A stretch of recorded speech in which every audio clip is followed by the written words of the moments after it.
আসসালামু আলাইকুম সবাইকে।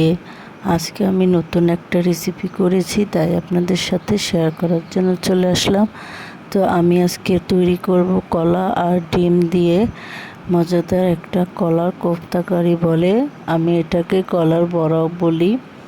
তো এখানে আমি কলাটা সুন্দর করে আগে থেকেই লবণ আর হলুদ দিয়ে মাখিয়ে নিয়েছি, যাতে এটা কালো না হয়। আর এটা আমি সিদ্ধ করে নিয়েছি। সেদ্ধ করার পর এখানে আমি 2টা ডিম আর মশলা দিয়ে সুন্দর করে মাখিয়ে নিয়েছি। এখন আমি এটা তেলের মধ্যে ভেজে নেব বড়ার মতো করে। বড়াগুলো দেখতে কত সুন্দর হয়েছে, এগুলো কিন্তু এমনিতেও খাওয়া যাবে, অনেক সুন্দর মচমচে আর মজা। তো এখানে আমি আরেকটু মশলা নিয়ে এখানে আমি ভালো করে কষিয়ে নেব।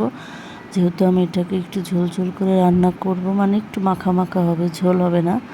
তো আমি এখানে বড়াগুলো দিয়ে হালকা হাতে একটু নেড়ে নিচ্ছি মশলাটার মধ্যে। এখন আমি এখানে পানি দিয়ে দেব, আর এটাকে আমি একদমই মাখা মাখা করব।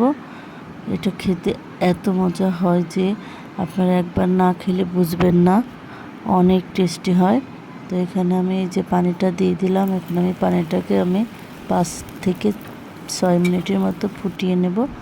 আর এই তো আমার কলার কোফতা কারি রেডি হয়ে গেল। অনেক